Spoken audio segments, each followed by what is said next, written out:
So, you are Tommy, right? And you work the sticks in your boy group Meshuggah? Yes, it's nice, it's nice. What do you like most about sticks? Money, yes. This is very good. We can get Next money question. from sticks. Next question. Okay, next question is better. My favorite song of yours is War, where you play the blast beat. Why is there no more blast beat? It took end in body. I had a certain amount. After a year, it took end of it. End of it. End of, Okay, next question. End of blast beat.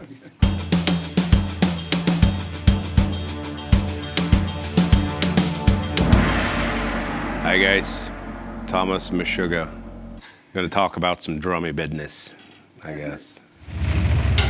It's ready to be circumcised.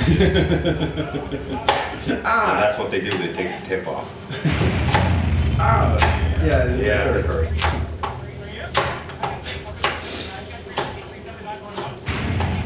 What do you love most about when you see other drummers? Usually how they smell and stuff like that. I sweat a little cutie drummers. No, but I don't know. Some people have certain, Dave Lombardo, for example, he just has like that pure energy and musicality.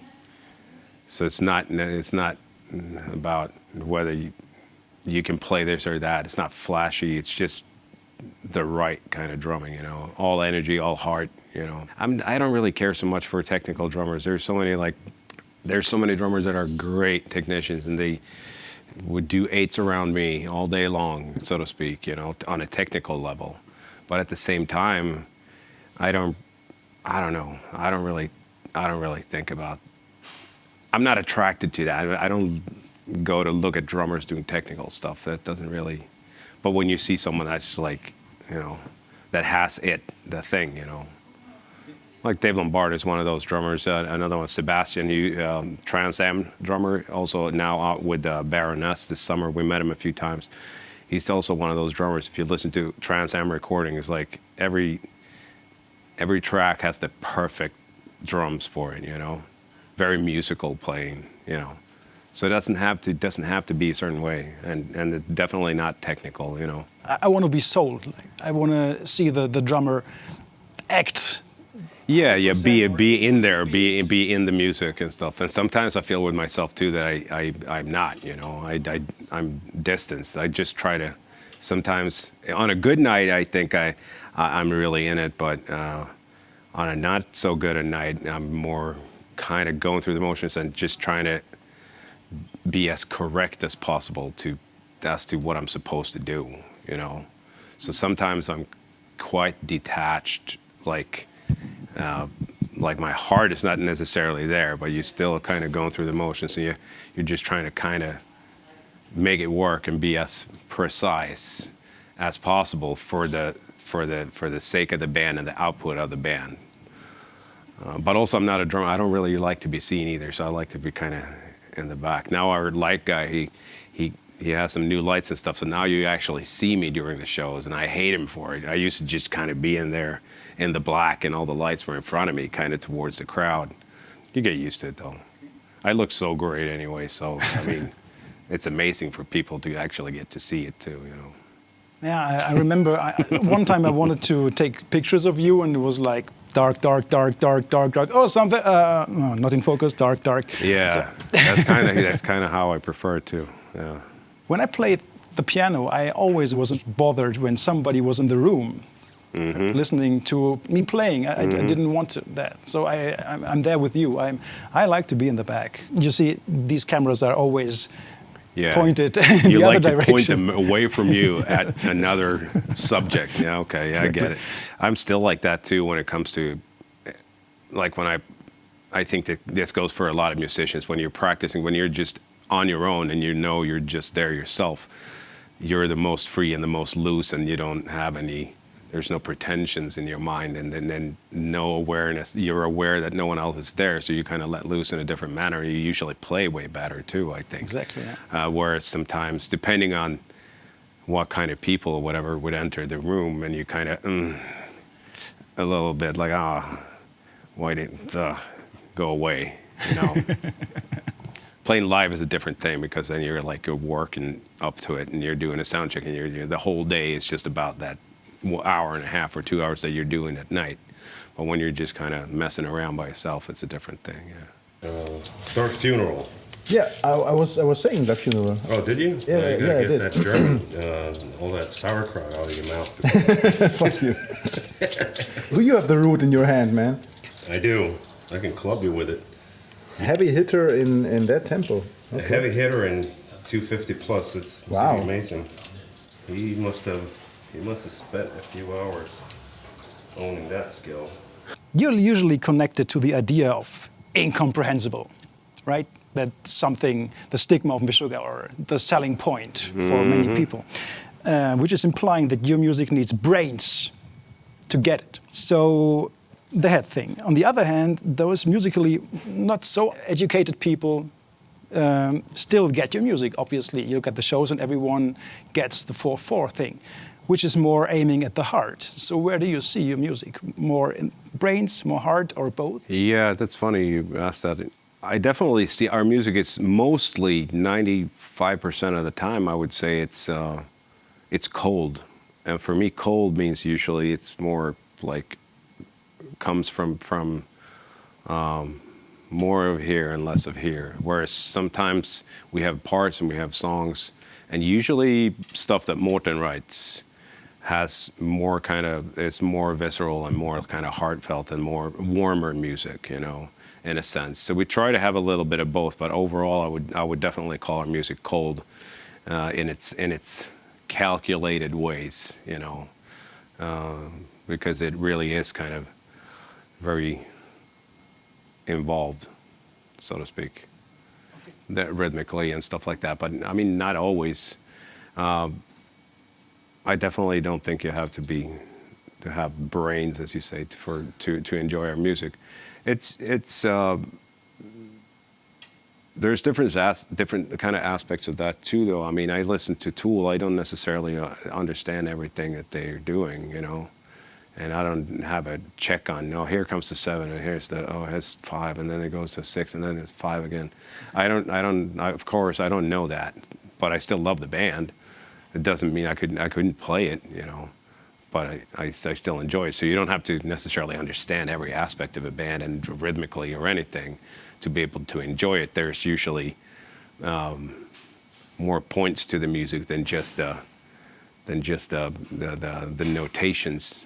You know, whether it's like a visceral or like just seeing a band live is usually a different thing too than listening to it on an album. So That's all German automakers' fault.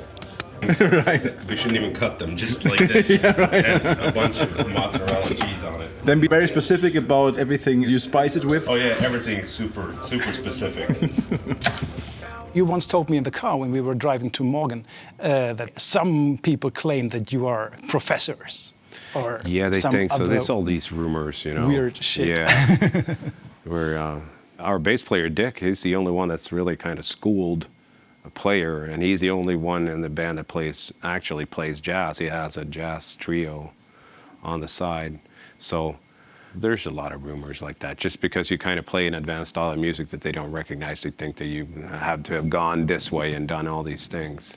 The most common misconception is that they think that we're all schooled and we kind of grew up and did so we know everything. We don't really know anything. I mean, a very simple drum notations, I can figure it out if you give me a while, but they got to be simple. That's how much I know drum notations. I'll be like, I don't know, is that a hi-hat? It's a hi-hat. It's okay, let's hit the hi-hat then. And then what we got then? Oh, another hi-hat. I got that one done already. So 2 of those. And there's another hi-hat. So we got 3 of those. And oh, that's a new thing. What is that? So we don't really know a lot of that stuff, you know. We just kind of happened to fall into this thing that we're doing, and then we just kept on doing it because we didn't know better. Do that stuff. I know there's this sausage like on the street salesman that's always kind of in the same spot here in the old town that sells what is it called, a harakiri sausage, or people go there and like have competitions, and you get like a T-shirt and stuff, and you can do the hottest one and eat it all. And it's dangerous. Absolutely. It'll put you in the hospital if you're not used to spices. Coming up I mean, probably you had some, or the band had some kind of concept, obviously. So let's do it differently. Yeah. And that wasn't a success from the get-go, right? And you came later to the band. When I'm not sure, was this kind of concept already there, or? A little bit, but I mean, I came into the band very early. I came in. They had done one EP, one 3-song EP with the previous drummer Niklas, and I came into the band in '90, and we recorded the first full-length Contradictions Collapse in '91. But I mean, on that album, you can still hear the old school, like the influences from when we were growing up, you know, like Holy Moses and Anthrax and Metallica and all those bands, you know, that we were listening to at the time. So those influences were pretty audible, I think, in the first album. But pretty early on, it was kind of an outspoken thing. We really wanted to just do something that we never heard before. Like, let's not go this way that other bands are going. Let's just take this side path because this is what we want anyways.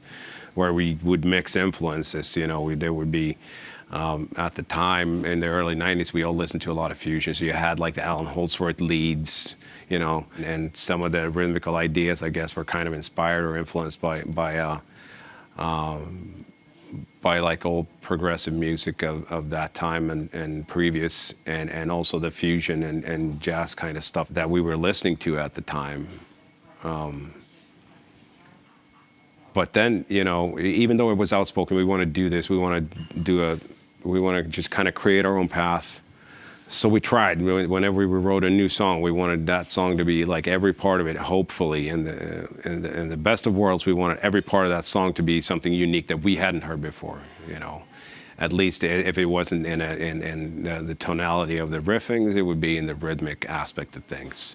We try to kind of make this music into something that would work, and something that we found intriguing, something that's new to us. That sounds fresh, but it's still within the vein of metal, because we always wanted to be a metal band. You know, we had to be metal. You know, but we wanted to do something, you know, that was a little different, you know, from most bands that were around at the time. And I guess in a sense we succeeded, you know. But over time, it kind of shifts. So it's very hard for us now, for example, to play really early stuff. And we don't ever practice that stuff anymore. That's something that we just left, you know. So even occasionally nowadays we'll play, for example, Future Breed Machine from '90, that was written in like '94, '95. But even that one to us is weird to play, because on the album they would go, like the tempos would be going like this, you know. And nowadays with the lights and everything connected to click tracks, all the click tracks are linear, and we're not going to start messing around with like doing different tempos in the like program tempo changes and stuff. So playing a Future Breed Machine, for example, to a linear click track is still weird, even though we've done it hundreds of times. It's still weird because it's so like in your back how it used to be. Like this part would slow down because it's heavier, and then it would pick up in this part because it's more aggressive or whatever, you know. With that said, I think the music definitely changed over time as well. So it's not the same kind of music it was in '94. It's not anymore, you know.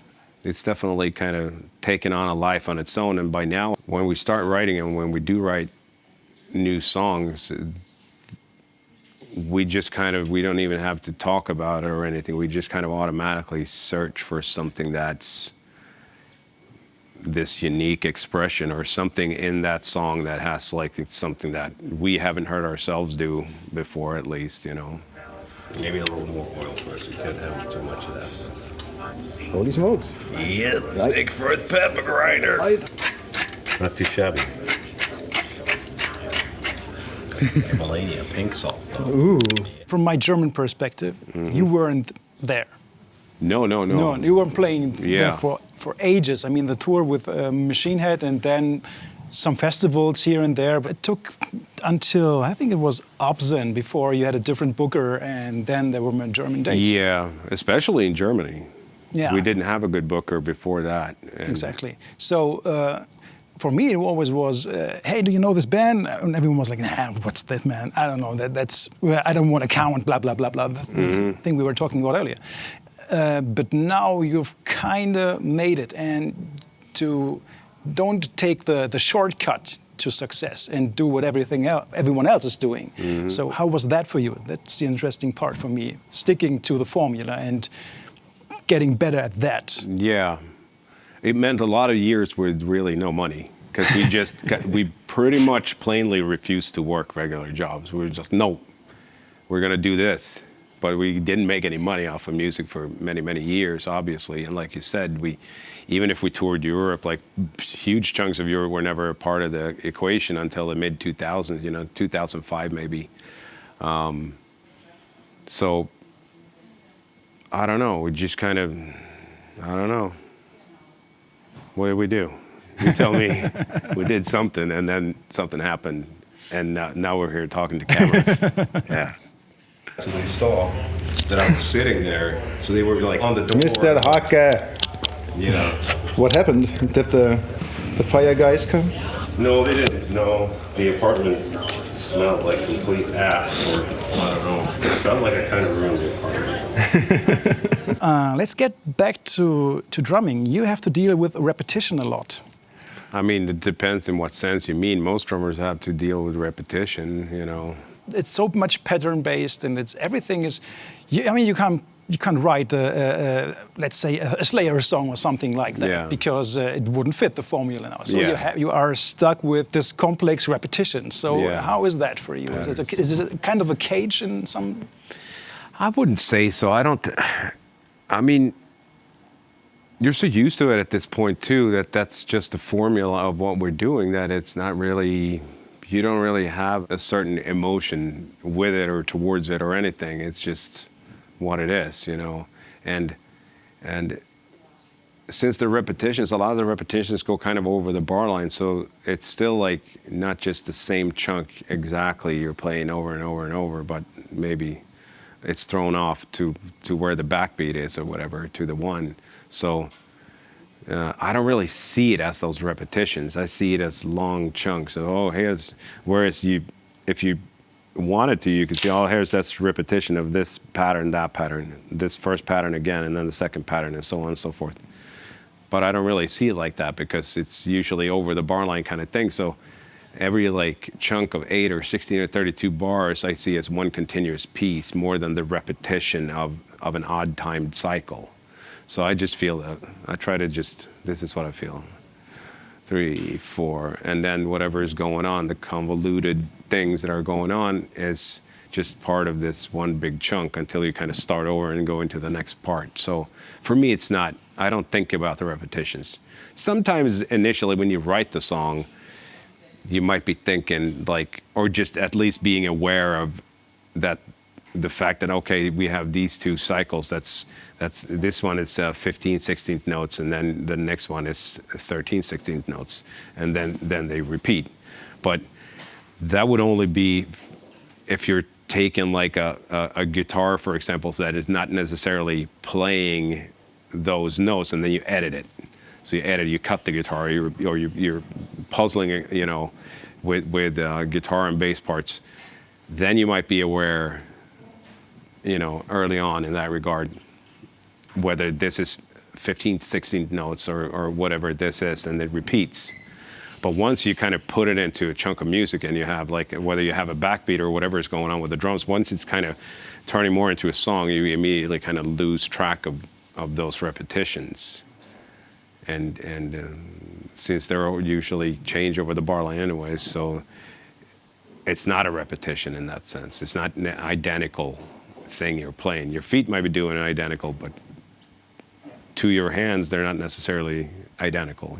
It's 4 different grooves or 8 different grooves depending on what the backbeat is. Exactly.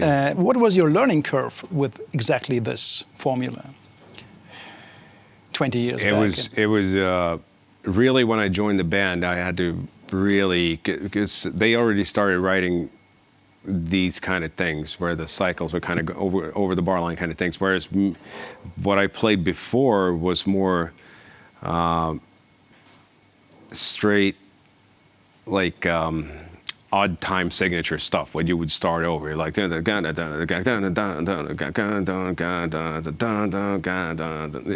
kind of stuff, where it's kind of chopped up, chop, chop, chop, instead of just kind of a flow. that we're trying to do in Meshuggah. You try to have that flow, even though you have those patterns in there, there's still kind of a backbeat or a straightforward 4/4 that kind of gives you at least the illusion of flow sometimes. But early years, like the first year and a half with Meshuggah was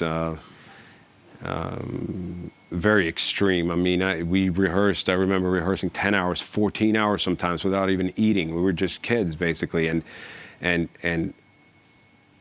there was not a lot of drummers. When their previous drummer left, they were like, oh, okay, what are we going to do here?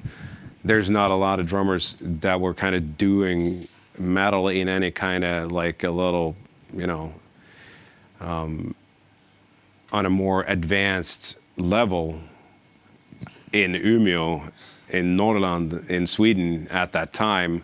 So how are they going to find another drummer? So they pretty much, they had to do with me. They're like, I guess it'll have to work. So with that said, we just practiced and practiced and practiced for me to kind of get to the level where they were already when I joined the band. So the first year for me, before we recorded the first full-length album, was an extreme learning curve, and I totally changed as a drummer over a course of a year, and I never think I don't think I had a period that was that extreme since, but with each album, I definitely think that we're trying to do something a little different, and you do have to get better at certain things. Over time, you also lose things. Like I said, like really old stuff. I can't really play that stuff anymore. I guess maybe I could if I really practiced it, but you kind of lose track of something and you gain something new. So, but as far as like just practicing as a drummer, I really never knew how to do that. So my practice was always with the band, learning songs. That's when I get my practice, really, and it still is. I do try to play a little bit. If I'm just at home, I try to get it like at least 30 minutes to an hour of drumming in a day. But a lot of times I'll play maybe drums for like an hour in a week, or 5 minutes here and there, and usually I don't practice. I just kind of messing around, Warming up on your a little bit, yeah, kind of like that. But no, but just around the kit, you're just kind of spoofing around. I never really knew how to practice drums, and I didn't know what to practice unless you put a song in front of me. I got to play that stuff. This is hard. Ooh, really? I got to do this? Okay, let me listen to it again. Okay, play it again. Okay, play it again. Play it 1,000 times. Okay, I think I got it now. And then you kind of learn that, and that's kind of how I always learned. That's how I practice drums, is by learning the songs that we want to play, So, yeah.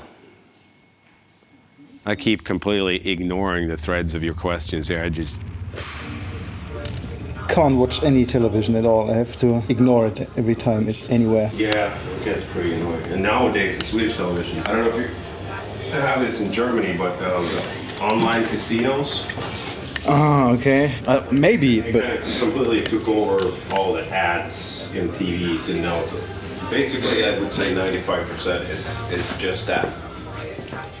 Does your robot music leave any space for thinking? So can you think about random shit? I do all the time.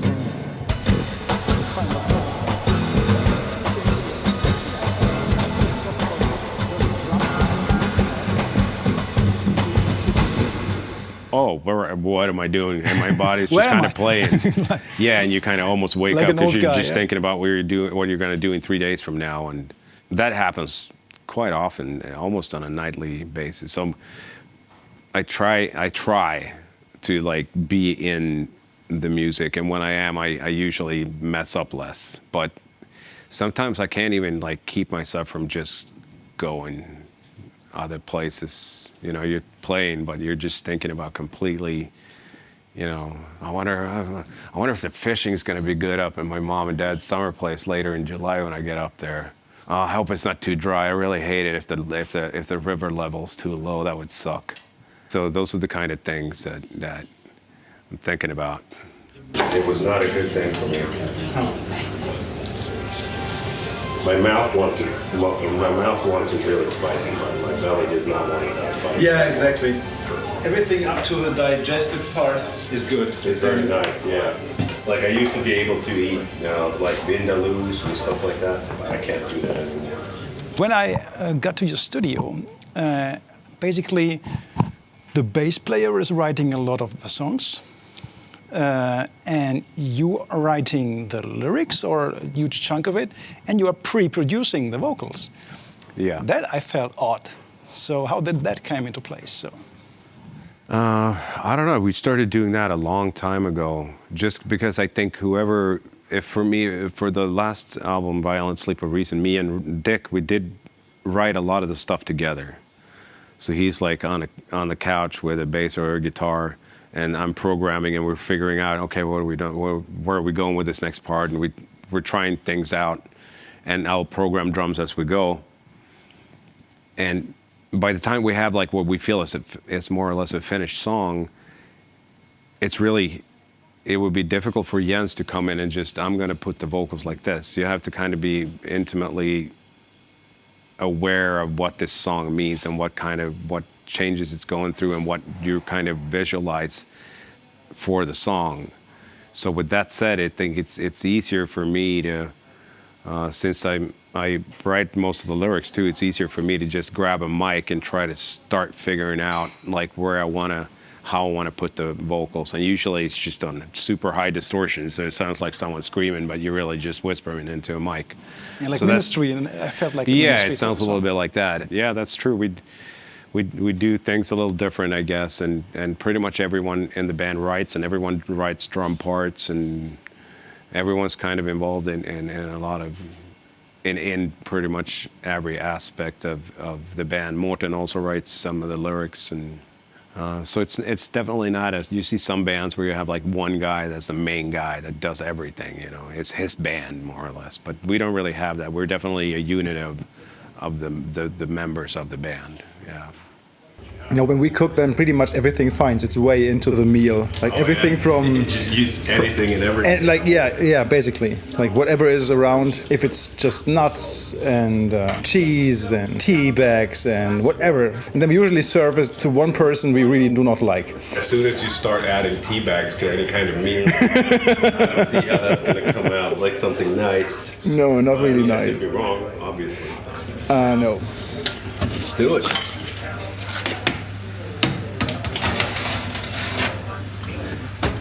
And probably about 40 minutes. What compliments from outside stand out the most for you? Because I think you get a lot of kudos from each and every one you meet on festivals. And yeah, I mean, I still think the whole thing with the gent scene thing that that we hear that a lot of bands that kind of came up in the gent scene, and that they kind of see us as the founding fathers or the inspirations or whatever, the influences to what they're doing, is still a really cool thing. Even though we might not necessarily like all that music even, or feel that it's very tightly connected to what we're doing, but even if we've been if we've been an inspiration or an influence, an important one at that, for them, for these young musicians that are coming up, that's amazing to us, because that's what kind of Anthrax, Metallica, the kind of the Bay Area wave and the British wave before that. That's what they were to us. They were our inspiration. So if we had anything to do with that fact that those bands are on a stage now playing and being successful at it, that's, it's humbling and it's really cool, regardless of whether we actually dig the music or not, because we definitely don't see ourselves as part of the gent scene. I think I know kind of what they mean by gent, but at the same time, I don't see us really being that. But if we spawned or shat out a subgenre, I'm all for it,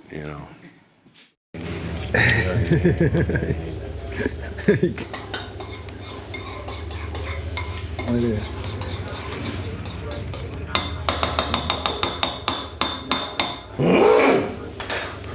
gonna be delicious. Gotta freeze it for a minute. It's too loose. And I'm not talking about the French city. But talking about inspiration, what inspires you, and I don't mean necessarily Anthrax or Metallica or whatever, more in the sense of what kind of emotion gets you off to write something, or you feel the need to do something now? Yeah, I mean, first of all, I mean, the whole Metallica Anthrax, that I keep saying that, but that, I mean, that would have been the influences for us when we kind of started out. The early influences, obviously.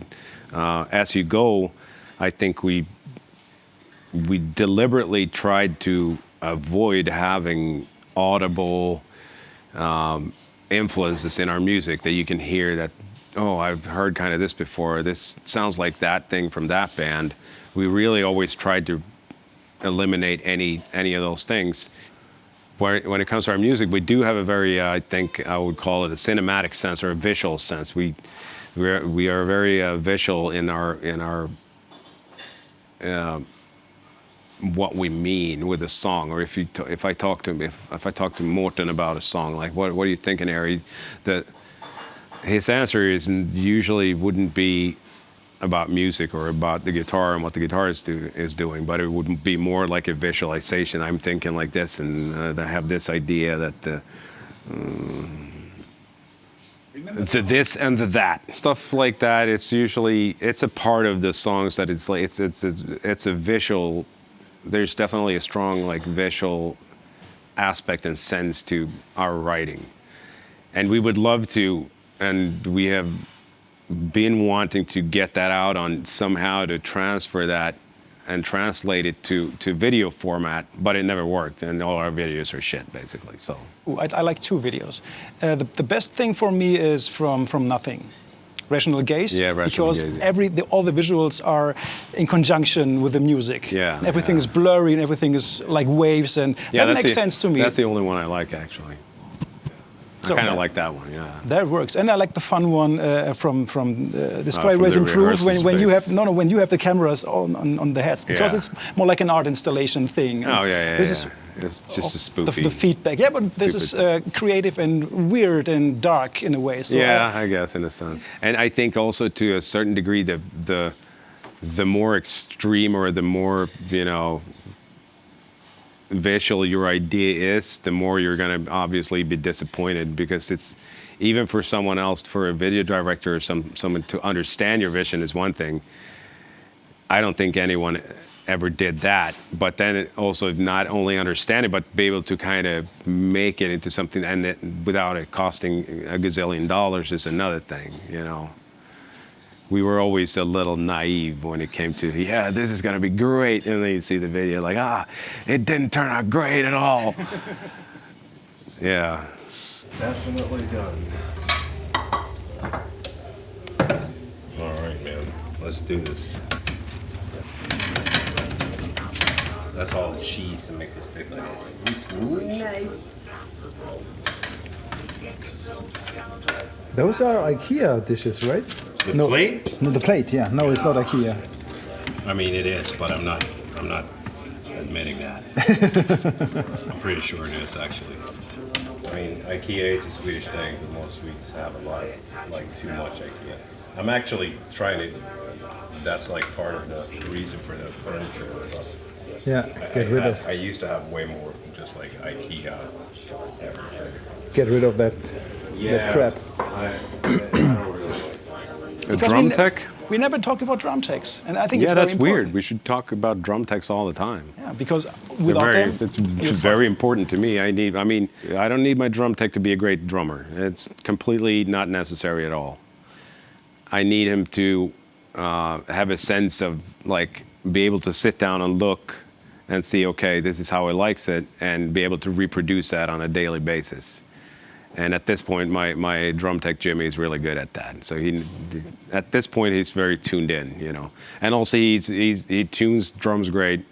I don't have to change the heads myself and stuff like that.